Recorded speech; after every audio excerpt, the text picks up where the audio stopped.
Captain, I was promised a buffet. Yeah, well, suck on those armaments. Rawr! I'm angry and reptilian. Kiss her, you fool! Hello and welcome back to another episode of TrekHammer Star Trek Quick Reviews, where we're talking about every single episode of Star Trek from the beginning to the modern day. And today, we're on the original series, episode 18, Arena.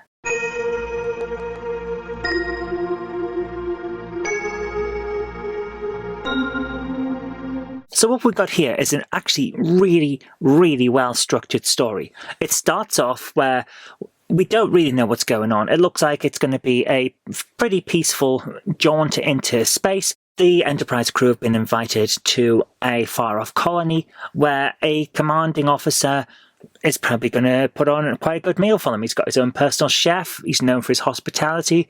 He's asked for some tactical people to beam down because he's got some interesting ideas to share with them. And then we get down to the surface and there's no colony. There was a colony, it's just gone, being utterly destroyed. Captain Kirk quickly goes, Cestus III has been destroyed, and sets red alert on the ship and then closes his communicator. And that's the opening. Wow, what an intro. So, what have we got here? Well, it appears to be that Kirk and crew have beamed into an ambush. They're being beset by artillery fire, and they do manage to fire back, but meanwhile, the Enterprise itself is under attack from an alien craft that they didn't see. It's been sneaking up on them. It's very interesting. Probably hidden around the other side of the planet. You wouldn't see it on sensors, that sort of thing. It's come in, and it's a coordinated attack. Now, Kirk meets a guy from the colony, and he's a survivor. He's in a really bad way, but he tells them that they didn't send the invite to come to the colony, and they didn't tell Kirk to beam down with his tactical crew. Those messages are faked, which is very interesting. So, someone is setting them up here.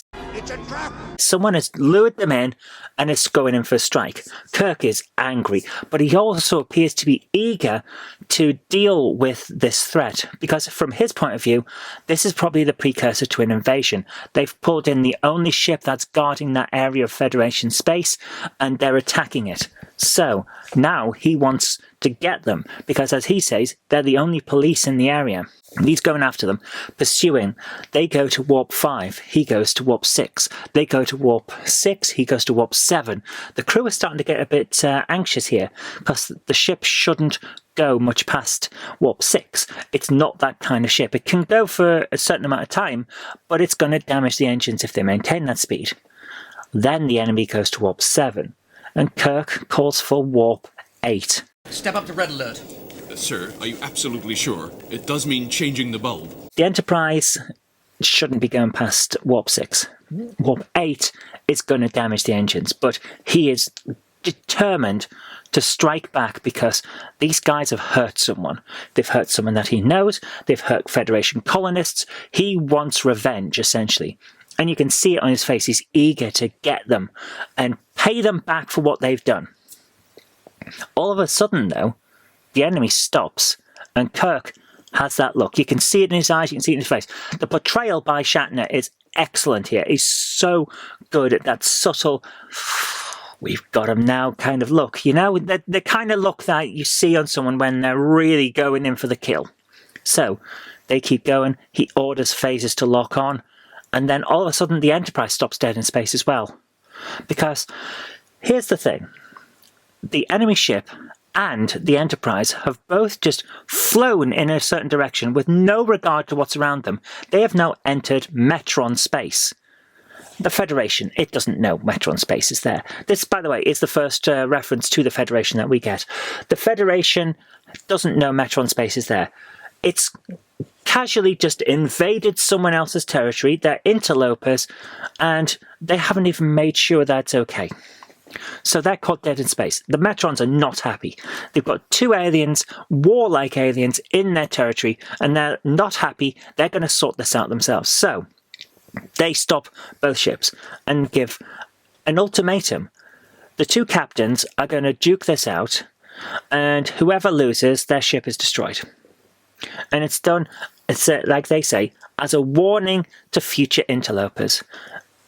So we've got an attack on a Federation colony by interlopers, the Federation going after those attackers, becoming interlopers, and now the Federation and this enemy are going to fight hand-to-hand, essentially. They're told that there are resources for weapons on the planet if they can be found, but it's up to those two captains to duke this out. And it's going to settle the matter one way or another. Wouldn't it be great if wars could be fought just by the assholes who started them? So, Kirk and this reptilian guy who's covered in what appears to be reminiscent of basically, you know, the old, it gets a little bit stereotypical, a little bit problematic, as we say these days, but you know the old styling of a savage warrior who's covered in animal skins. That's what they've made the enemy reptilian guy out to look like. He looks unhuman. He looks savage. Kirk is going up against this guy. Immediately, they start to fight. And this guy is slow, but he's really, really strong. So Kirk is immediately at a disadvantage. If he can't find a weapon, then he is done for, because this guy is clearly stronger than him. So, here we are. Meanwhile, the Federation ship up in orbit tries to talk to the Metrons. The Metrons don't listen. They don't respond. They try to find out what's going on the planet. Nothing's working. So they're just having to sit there and wait this out. As presumably, the alien ship also has to do this. At this point, we find out who the aliens are. They're the Gorn. Gorn. Now, we don't know an awful lot about the Gorn, and we won't find out much until Strange New Worlds. There is an episode in Enterprise where we see a Gorn, and it doesn't look like the guy that's on the planet, and it also doesn't look like the guys from Strange New Worlds, which makes me think that there are multiple life cycle iterations of what a Gorn looks like. It starts off as the little thing that we see in Strange New World, grows into the thing that we see in Enterprise, and then eventually becomes this guy that we see in the original series, which kind of gets me to the point where is the guy that we're seeing an old wise man in Gorn terms? Because he is very slow, but he's also very smart. We don't know that straight away, but we do get clues if you're paying attention. So, he looks savage. One of the first things we see him doing is napping stone to make a hand knife. It's very interesting. So, yes, that looks savage, but it also means that the guy can reason things out and he knows how to survive in this kind of environment. Kirk has no idea. Kirk is running around looking for a weapon because he thinks that the Metrons saying the stuff for weapons on the planet means that there is a weapon and all he's got to do is find it. Kirk is not thinking things through. This guy, the Gorn, he immediately becomes wary of what's going on and starts defending himself. He builds a trap. All Kirk does is push a rock onto the guy. It does hurt him for a little bit, but he gets back up. And then Kirk runs off after he's been swiped out with his knife. And he runs straight into a basic trap. Kirk trips on some rope and rocks fall. The Gorn has made rope. This guy is smart. Again, it's not something you see at first view, but it is clear that this guy is smart and he's thinking. Kirk, meanwhile, is recording a log into this tube thing that the Metrons have given them. The Gorn is listening in on the other end. It's not a recording device per se. It might be recording, but it's also transmitting. The Gorn hears everything Kirk says. And then he starts talking to Kirk and says that the colony had to be removed because the Federation invaded Gorn space. The Federation has no idea about the area. It's admitted all the way through this. This is a new area. It's uncharted according to the Federation. They've just gone in, seen that no one's on this planet, and plonked a colony down. And as McCoy says when he hears this, because now at this point they're starting to overhear on the Enterprise and watch on the screen what's going on. McCoy actually says, did we cause this?